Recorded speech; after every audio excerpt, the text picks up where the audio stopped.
주시는 생명의 말씀은 출애굽기 3장입니다. 출애굽기 3장 11절에서 15절까지의 말씀입니다. 출애굽기 3장 11절에서 15절까지의 말씀입니다. 한 절씩 봉독하겠습니다. 모세가 하나님께 아뢰되 내가 누구이기에 바로에게 가며 이스라엘 자손을 애굽에서 인도하여 내리이까? 하나님이 이르시되 내가 반드시 너와 함께 있으리라. 내가 그 백성을 애굽에서 인도하여 낸 후에 너희가 이 산에서 하나님을 섬기리니 이것이 내가 너를 보낸 증거니라. 모세가 하나님께 아뢰되 내가 이스라엘 자손에게 가서 이르기를 너희 조상의 하나님이 나를 너희에게 보내셨다 하면 그들이 내게 묻기를 그의 이름이 무엇이냐 하리니 내가 무엇이라고 그들에게 말하리이까? 하나님이 모세에게 이르시되 나는 스스로 있는 자니 또 이르시되 너는 이스라엘 자손에게 이같이 이르기를 스스로 있는 자가 나를 너희에게 보내셨다 하라. 함께 보겠습니다.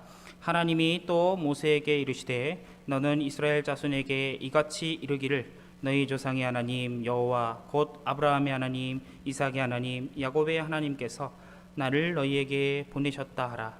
이는 나의 영원한 이름이요 대대로 기억할 나의 칭호니라. 아멘. 가스펠 프로젝트 2권 첫 번째 시간을 우리 온라인과 우리 현장 예배 가운데 함께 하도록 하겠습니다. 저희의 설교를 듣고요 한번 쭉 들어보시고 그 다음에 가스펠 프로젝트 2권 1장을 보게 되면 맥을 여러분들이 찾을 수 있을 것입니다. 이 책 자체를 그냥 읽으시면 좀 이해하기가 좀 힘든 부분들이 좀 많습니다. 왜냐하면 이게 한국에서 만들어진 것이 아니라 외국에서 만들어졌고 그리고 이제 번역상의 의미가 어느 정도 이탈되거나 오타가 되어지는 부분들이 있기 때문에 먼저 설교자의 설교를 듣고 그 다음에 2권 첫 번째 장을 읽게 되면 이것이 어떤 내용을 담고 있는지 큰 맥락적인 의미에서 여러분들이 참고하실 수 있을 것입니다. 그런 관점에서 여러분들이 오늘 온라인 예배 가운데 함께 2장 첫 번째 말씀을 2권의 첫 번째 말씀을 함께 살펴보았으면 좋겠습니다. 출애굽기는 구약 성경의 모든 성경 중에서 가장 중요한 위치를 차지하고 있는 성경입니다. 이 모든 성경책이 다 중요하죠. 구약 성경의 모든 성경책이 다 중요하지만 구약 성경 중에서 저는 과감하게 이야기할 수 있습니다. 출애굽기만큼 그 위치가 중요한 성경책은 없습니다. 출애굽기가 가장 중요한 위치를 가지고 있다는 것이죠. 학자들은 이 출애굽기를 이렇게 별명짓습니다. 제 이야기가 아니라 이제 세일 해머라든지 이제 빅터 해밀턴이라고 하는 신학자가 이야기한 부분이지만 이 출애굽기라고 하는 것은 구약의 심장이다. 모세 오경의 심장이다와 같은 별명을 붙이기도 합니다. 왜 학자들은 이 출애굽기를 구약의 심장, 특히 이 모세 오경의 심장이라고 하는 이야기를 하면서까지 이렇게 중요한 위치를 차지하고 있는 출애굽기를 설명하고 있는 것일까요? 그 이유는 구약 성경이 가지고 있는 이 중심적인 키워드, 중심적인 사상, 언약, 율법, 시내산 언약, 출애굽 전승, 그리고 홍해 사건과 같은 아주 중요한 중심적인 키워드가 출애굽기에 다 담겨져 있기 때문입니다.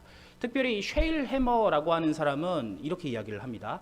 모세 오경 중에 창세기, 출애굽기, 레위기, 민수기, 신명기 중에 창세기는 책의 서론에 대한 해당된 부분들이고 이 출애굽기가 본론이라고 이야기를 하고 그리고 레위기, 민수기, 신명기는 출애굽기의 설명을 돕기 위한 서브책이다라고까지 이야기를 합니다.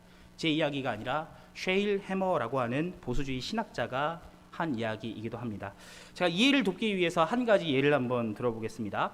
우리가 이 마태, 마가, 누가, 요한 이 사복음서를 읽어야 하는 이유는 딱 한 가지입니다. 우리가 사복음서를 연구하고 묵상하고 읽어야 하는 그 이유는 이 사복음서 안에 예수님의 가르침이 있기 때문입니다. 그리고 이 예수님의 가르침을 기준으로 해서 로마서라든지 사도행전이라든지 나머지 신약 성경이 이해되어지고 읽혀지는 것입니다. 쉽게 이야기해서 마태, 마가, 누가, 요한 이 사복음서를 중심으로 해서 나머지 이 신약 성경이 해석이 되어진다는 것입니다. 마찬가지로 구약 성경은 창세기, 레위기, 창세기, 출애굽기, 레위기, 민수기, 신명기 이 모세 오경을 중심으로 해서 나머지 구약 성경이 이해가 되어지는 본문이기도 합니다. 이 모세오경 중에서 출애굽기가 가장 중요하다는 겁니다. 왜냐하면 이 출애굽기 안에는 앞서 설명했던 것처럼 율법에 대한 가르침, 이 아브라함에 대한 이 언약에 대한 부분들, 그리고 이것을 해석해서 풀이해서 설명하는, 이것이 아브라함의 언약이 이제 시내산 언약으로 발전하게 됩니다. 그리고 시내산 언약, 그리고 이 출애굽 전승과도 같은 이러한 이미지들이, 이 메시지들이 이 모세오경, 특별히 이 출애굽기의 말씀 가운데 있다는 것입니다. 창세기에 등장하는 이 언약이라고 하는 것은 어떻게 보면은 이 개인의 언약이었습니다. 그렇죠? 아브라함은 하나님과 1대1의 개인의 언약을 맺었고, 야곱 또한 이스라엘이라고 하는 이름을 받았을 때에 하나님과 야곱이 1대1의 언약을 맺었다면, 놀랍게도 출애굽기 19장에서부터 하나님과 민족이 계약을 맺습니다. 민족이. 그렇기 때문에 이 출애굽기라고 하는 것은 굉장히 중요한 위치를 차지할 뿐만 아니라, 이 출애굽기를 제대로 해석하지 못하면 구약 성경이 이해가 안 됩니다. 이런 관점에서 여러분들이 이번 주에 있을 성경 듣기도 이런 마음을 가지고 출애굽기를 열심히 통독하셨으면 좋겠습니다. 네, 오늘 우리가 함께 살펴본 출애굽기 3장의 내용은 이스라엘 백성들의 신앙의 정체성, 신앙의 가치관에 대한 본문을 다루고 있는 내용입니다. 책의 16페이지, 17페이지의 내용인데, 한번 들어보시고 저의 설교를 한번 들어보시고 책을 한번 읽어보십시오. 그럼 이 메시지가 어떤 걸 담고 있는지 이해가 되실 것입니다. 16페이지에서 17페이지의 내용인데, 이 말씀을 보게 되면 하나님께서 이스라엘 백성들을 부르신 이유에 대해서 등장하고 있고요. 그리고 하나님께서 왜 시내산 언약을 맺으실 수밖에 없으셨는지에 대한 1차적인 이유가 등장하고 있습니다. 그렇죠? 오늘 본문의 말씀은 뿐만 아니라 하나님께서 이스라엘 백성들과 언약을 맺은 그 이유뿐만 아니라 우리를 구원하신 이유, 우리를 선택하시고 구원하신 이유, 아들 독생자께서 우리를 위해서 죽어주시고 부활하신 근원적인 이유가 오늘 말씀 가운데 다 등장하고 있는 것입니다. 제가 질문 한 가지 드리겠습니다. 사랑하는 성도 여러분, 하나님께서 우리를 구원하신 근원적인 이유가 무엇이라고 생각하십니까? 하나님께서 이 종암동 가운데 종암제일교회를 세우시고 이 교회를 통해서 하나님의 일을 나타내시고 하나님의 영광됨을 나타내신 그 근원적인 이유가 어디에 있다고 생각하십니까? 어디에 있나요? 그 말씀을 찾기 위해서는 출애굽기 3장 4에서 6절의 말씀, 특별히 5절 말씀을 좀 주의 깊게 살펴볼 필요가 있습니다. 우리 4, 5, 6절의 말씀을 중요하니까 같이 한번 합독하도록 하겠습니다. 여호와께서 그가 보려고 들이켜 오는 것을 보신지라. 하나님이 떨기나무 가운데서 그를 불러 이르시되 모세야 모세야 하시매 그가 이르되 내가 여기 있나이다. 하나님이 이르시되 이리로 가까이 오지 말라. 내가 선 곳은 거룩한 땅이니 내 발에서 신을 벗으라. 또 이르시되 나는 내 하나님의 조상의 하나님이니 아브라함의 하나님, 이삭의 하나님, 야곱의 하나님이라. 모세가 하나님 배웁기를 두려워하며 얼굴을 가리매. 아멘. 자, 모세는 장인 이드로의 양떼를 치던 도중에 호렙산이라는 곳에서 불타는 떨기나무를 바라보게 됩니다. 그리고 그 떨기나무의 모습 가운데 하나님의 음성이 5절의 말씀에 등장하고 있습니다. 5절 굉장히 중요합니다. 필요하다면 밑줄을 칠 필요가 있습니다. 굉장히 중요한 구절입니다.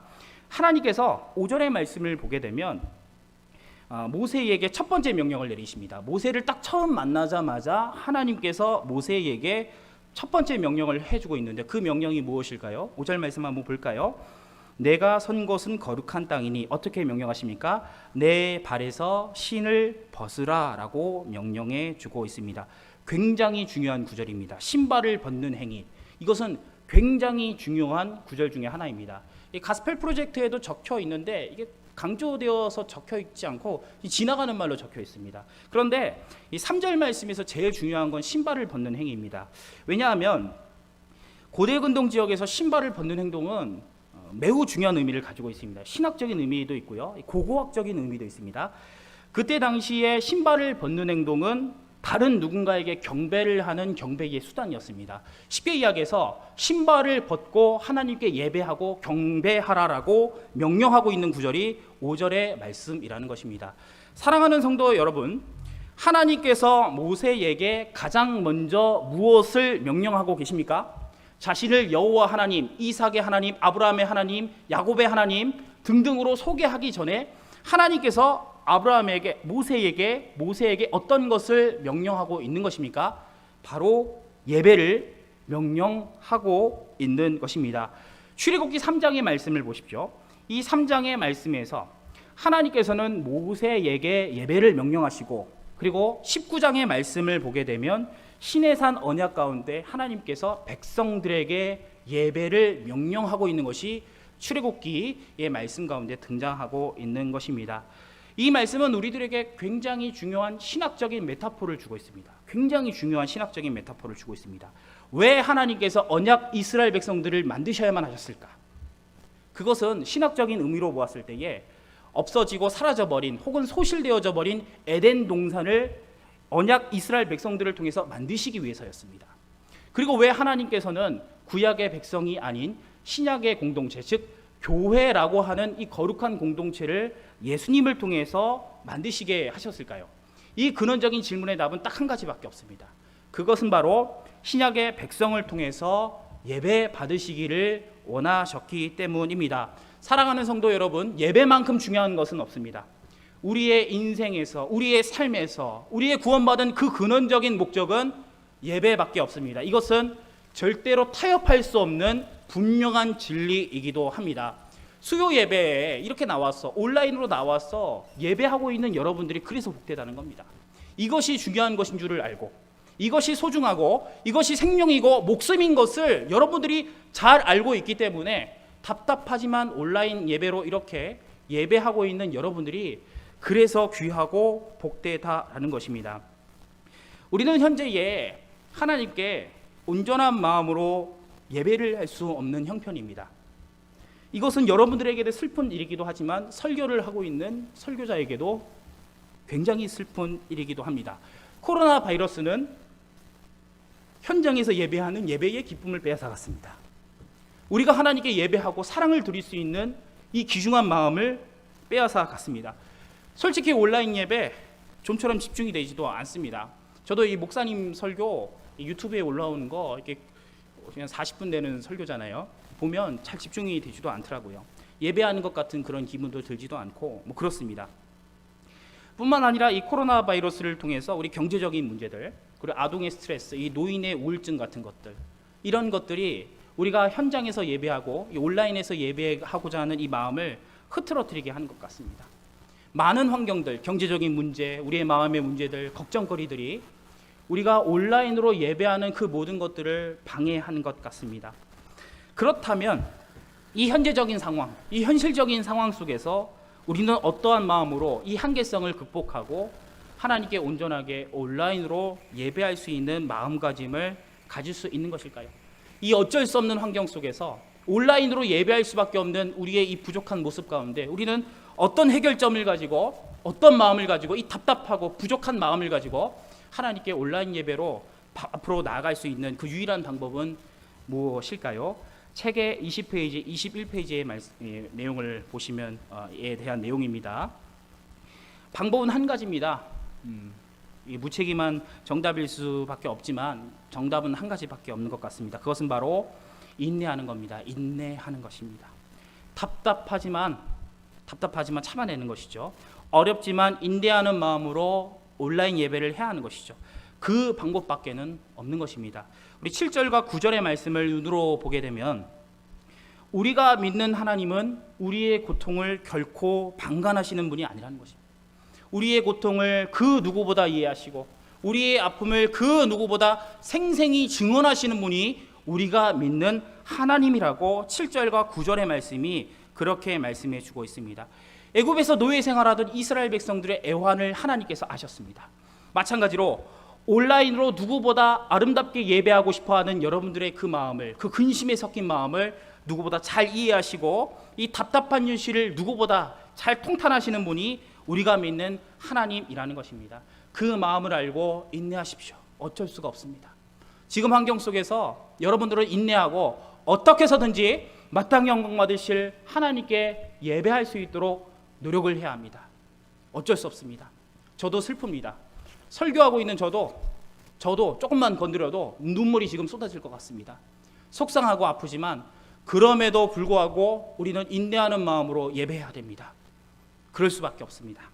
12절의 말씀을 함께 보겠습니다. 함께 읽도록 하겠습니다. 하나님이 이르시되 내가 반드시 너와 함께 있으리니 내가 그 백성을 애굽에서 인도하여 낸 후에 너희가 이 산에서 하나님을 섬기리니 이것이 내가 너를 보낸 증거니라.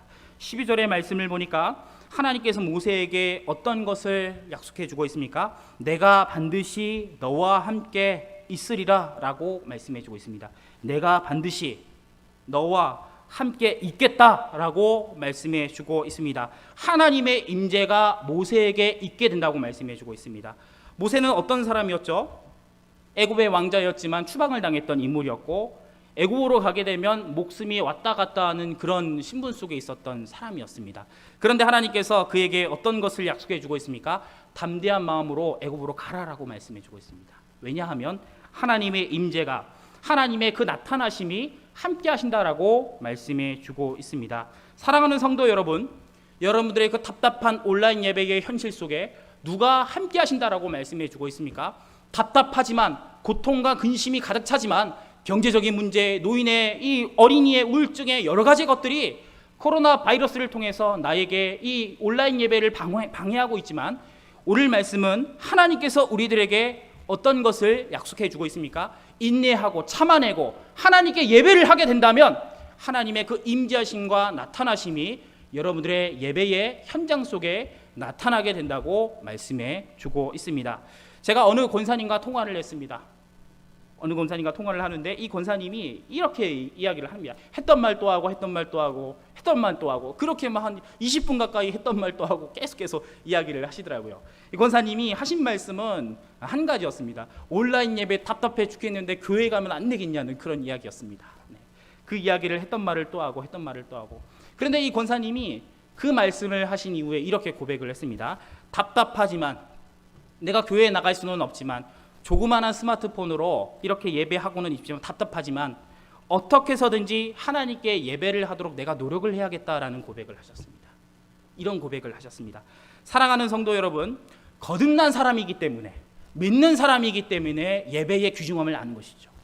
답답하지만 작은 스마트폰으로 예배를 하는 이 현실이 굉장히 답답하고 속이 상하지만 우리가 거듭났기 때문에, 우리가 하나님의 백성이기 때문에 그럼에도 불구하고 인내하고 참아내고 하나님께 예배하는 모습이 그 권사님의 모습 속에 있는 것입니다. 여러분들에게는 인내가 필요합니다. 여러분들에게는 오래 참음이 필요합니다. 그런 인내의 열매 속에 오늘 말씀에 모세에게 임재하셨던 그 하나님의 임재의 은혜가 여러분의 예배의 현장 속에 있게 되어진다라고 말씀해 주고 있습니다. 내가 예배의 발버둥을 쳐야 하는 그 이유는 딱 하나밖에 없습니다. 아들 독생자께서 우리의 예배됨을 위해서 죽으셨다는 것이죠. 그리고 우리가 천국에서 예배하는 그 예배의 열매를 이 땅 가운데 실현하기 위해서 답답하지만 발버둥 치고 인내하고 그런 마음으로 예배를 해야 하는 것입니다. 우리의 어려운 환경과 이 가슴 아픈 환경들을 그 누구보다 통감하시고 이해하시는 분이 바로 우리가 믿는 하나님이라는 사실을 반드시 기억하시고 우리의 예배 현장 가운데 지금도 임재하시고 역사하시는 하나님의 은혜를 여러분들의 예배와 우리의 마음과 신앙 가운데 반드시 마음속으로 새기시기를 부탁을 드리겠습니다. 자, 1절의 말씀을 보게 되면 모세가 하나님을 만나는 장소가 등장하고 있습니다. 모세가 하나님을 처음 만났던 장소가 어디였죠? 호렙산이라고 기록되고 있습니다. 호렙산입니다. 산이라고 하는 것은 고대 근동에서 신을 만났던 장소였습니다. 그 포로기 이후에 이스라엘 백성 포로기 이후에 그 선지서를 보게 되면 우상이 이렇게 모셨다는 표현이 좀 그렇죠. 우상이 있었던 그 장소가 바로 산이었습니다. 산당이라고 표현을 합니다. 이 고대 근동에서 이 산이라고 하는 것은 신을 만났던 장소 중에 하나였습니다. 하나님께서 모세를 호렙산으로 부르시고 신발을 벗게 하신 이 행동은 산을 통해서 하나님의 인재의 약속을 말씀해주고 있는 아주 중요한 이야기를 말씀해주고 있습니다. 쉽게 이야기해서 산이라고 하는 것은 하나님의 임재의 장소였습니다. 그리고 그 산에서 하나님께서 모세에게 어떤 것을 명령하십니까? 신발을 벗고 예배하라는 것을 말씀해 주고 있습니다. 1절의 말씀과 그리고 3장 전항의 근원적인 말씀을 보게 되면 이 메시지는 분명합니다. 우리가 예배하는 예배의 현장 가운데 하나님의 임재의 열매가 있다는 겁니다. 이것은 분명한 사실입니다. 공기처럼 눈에 보이진 않지만, 제가 유초등부 아이들에게 정말 많이 이야기하는 것이지만, 하나님은 눈에 보이지 않지만 숨을 쉬면 느껴지고 바람이 불면 느껴지는 것처럼 우리가 예배를 하면 그 예배의 현장 속에 눈에 보이지 않는 하나님이 분명히 존재하신다라고 제가 유초등부 아이들에게 이야기를 했습니다. 하나님은요, 여러분들의 가정 속에 분명히 임재하고 계십니다. 예배하고 있는 여러분들의 그 가정 속에 하나님께서는 분명히 임재하고 있습니다. 그렇기 때문에 여러분들은 인대한 마음을 가지고 답답한 마음을 잠시 내려놓고 참아내며 예배하는 복된 하나님의 성도가 되어져야 하는 것입니다. 사랑하는 성도 여러분, 예배만큼 중요한 것은 없습니다. 이것이 가장 중요하고 이것이 가장 가치 있는 일입니다. 코로나 시대에 우리의 먹고 사는 문제 중요하죠. 자녀들의 학업의 문제 무엇보다 중요합니다. 그렇지만 그것보다 중요한 것은 예배입니다. 먹고 사는 것보다, 자녀들의 학업보다 중요한 것은 예배입니다. 믿음의 선배들을 보십시오. 한국 교회의 믿음의 선배들을 보십시오. 그들이 무엇을 위해서 목숨을 바쳤습니까? 그렇죠? 어떤 것을 위해서 목숨을 바쳤죠? 단순합니다. 예배를 위해서 목숨을 바쳤습니다. 한국 교회의 순교자들을 보면 단 한 가지 이유 때문이었습니다. 물론 예수님을 전하고 순교를 당했던 토마스 선교사도 있었지만 대부분의 정황상 예배를 위해서 목숨을 바친 이 순교의 열매가 이 한국 교회의 조상들의 믿음의 선배들의 모습 속에 있었던 것입니다. 어떤 사람들은 이렇게 이야기할지도 모릅니다. 저 교역자가 사회생활도 안 하고 사회 경험도 없고 현실 감각도 없기 때문에 먹고 사는 문제보다, 자녀의 교육의 문제보다 예배를 더 중요하게 생각하는 거 너무한 이야기이지 않느냐라는 이야기를 할지도 모릅니다. 그러나 여러분, 신앙생활이라고 하는 것에는 절대적인 영역이라는 것이 있습니다. 학업보다, 취업보다, 그 무엇보다 신앙생활이라고 하는 것은 절대적인 영역이라고 하는 것이 있습니다. 오늘 말씀은 우리들에게 절대적인 영역, 그 타협할 수 없는 진리에 대해서 말씀해 주고 있습니다. 그것이 무엇입니까? 신발을 벗고 예배하라는 겁니다. 그것이 오늘 여러분들에게 주어지는 가장 중요한, 여러분들의 마음속에 반드시 품어야 하는 가장 중요한 한 가지의 메시지입니다. 예배하는 것이 그 무엇보다 중요합니다. 요한계시록을 보면요, 어린 양의 혼인잔치가 등장합니다. 이것은 우리들에게 어떤 것을 말씀해 주고 있습니까? 천국에서의 우리의 삶 또한 예배라는 겁니다. 이 땅에서 종암제일교회에서 온라인에서 예배하고 천국에 올라가서도 우리가 하나님께 예배를 한다는 것입니다. 이것을 창세기와 요한계시록이라고 하는 두 줄기의 빗줄로 맞춰서 설명하자면 이렇게 이야기를 할 수 있겠죠. 하나님께서 사람을 창조하신 그 근원적인 이유는 바로 예배에 있다는 겁니다. 하나님께서 왜 에덴 동산을 창조하셨을까요? 왜 하나님께서는 우리를 통해서 예배라고 하는 가장 중요한 기틀을 마련하게 하신 것일까요? 왜냐하면 우리를 창조하신 그 근원적인 이유가 하나님께 예배하게 있다는 것입니다. 이쯤 되면 다음과 같은 질문을 던져볼 수가 있는 것이죠. 왜 하필 예배일까?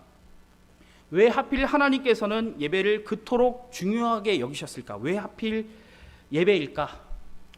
신학적인 의미로 보았을 때에 예배라고 하는 것은요, 이런 의미가 있습니다.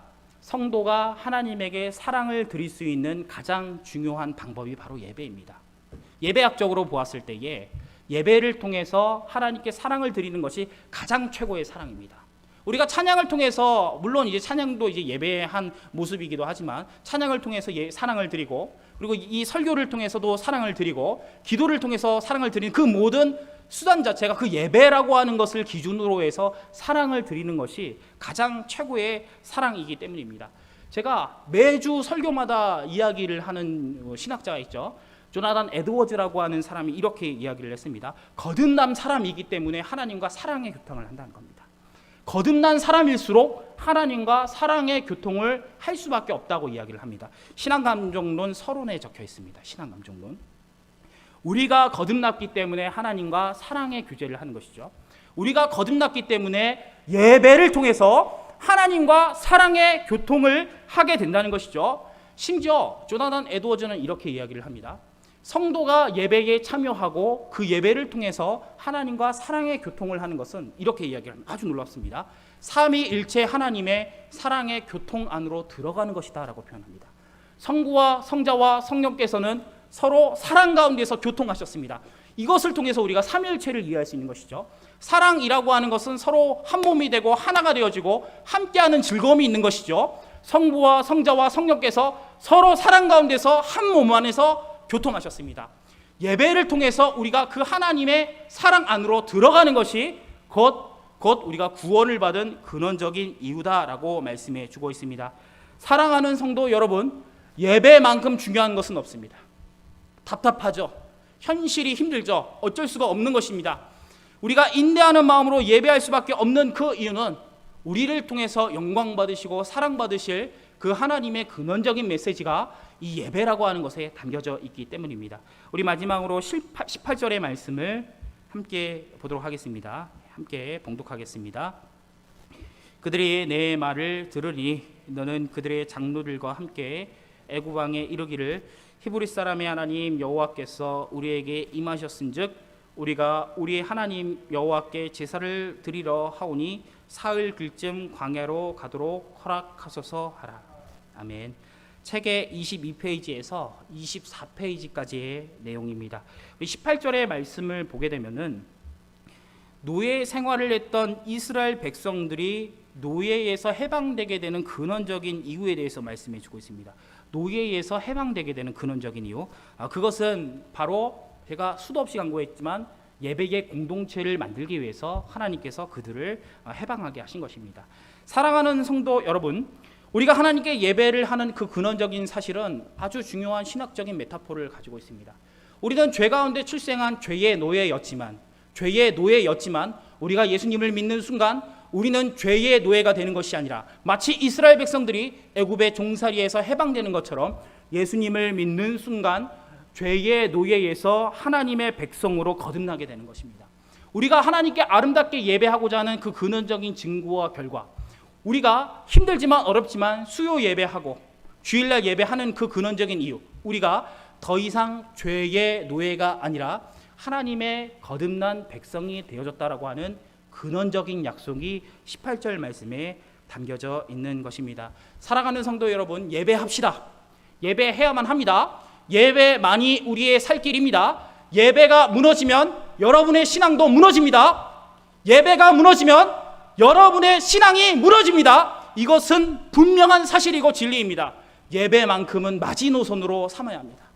이것만큼은 마지노선으로 삼아야 합니다. 예배 무너지면 다 무너집니다. 여러분의 신앙도 무너지고요, 여러분의 자녀의 신앙 또한 무너집니다. 부모의 신앙이 무너지면 자녀의 신앙도 무너질 수밖에 없습니다. 이것은 성경의 질서입니다. 예배합시다. 마지노선입니다. 답답하지만 인내합시다. 그래야지만 하나님께서 우리에게 주어주시는 하나님의 임재의 열매를 예배 가운데 경험할 수 있는 것입니다. 사랑하는 성도 여러분, 제가 이 교회에 6년 있었습니다. 제가 그렇기 때문에 자신 있게 여러분들에게 이야기하고 싶습니다. 사랑하니까 6년 동안 여러분들을 마음속 깊이 사랑했으니까 제가 이야기합니다. 예배합시다. 내가 사랑하니까, 제가 여러분들을 사랑하니까 거룩한 부담감을 가지고 권면합니다. 예배합시다. 예배해야만 합니다. 그렇게 해야만 합니다. 그것이 중요합니다. 오늘 말씀을 잘 기억하시면서 예배를 온전하게 사모하는 우리 종암제일교회 성도 여러분들이 되어주시기를 예수님의 이름으로 부탁을 드립니다. 우리 기도하겠습니다. 살아계신 하나님 아버지, 우리가 예배 가운데 목숨을 다 바쳐 우리의 마음을 다하여 예배할 수 있도록 도와주시옵소서. 하나님과의 사랑의 교제를 이 예배를 통해서 온전하게 경험할 수 있도록 도와주시옵소서. 하나님 아버지, 코로나 바이러스가 우리에게 많은 정신적인 우울감과 수치감과 경제적인 모든 피해를 주었지만 그럼에도 불구하고 우리가 예배하는 기쁨을 소실되지 않을 수 있도록 도와주시옵소서. 하나님 아버지, 우리를 불쌍히 여겨주시옵소서. 하나님 아버지, 현장 예배를 속히 해방할 수 있도록 도와주시옵소서. 하나님 아버지, 성경의 말씀을 보니까 이스라엘 백성들이 근심한 이후에 하나님께서 이스라엘 백성들을 해방케 하시고 예배를 회복케 하셨는데, 하나님 아버지, 우리 종암제일교회 현장 예배 회복할 수 있도록 도와주시옵소서. 하나님 아버지, 우리가 온전한 마음으로 예배할 수 있도록 도와주시옵소서. 그동안 하나님 아버지 두 마음을 품고 흐트러진 마음으로 예배했던 지난날의 우리의 모습, 잘못들을 회개할 수 있도록 도와주시옵소서. 예배에 목숨 걸게 하여 주시옵소서. 현장 예배에 복도하여 주시고 현장 예배 속히 회복할 수 있도록 도와주시옵소서. 예수님의 이름으로 기도합니다. 아멘.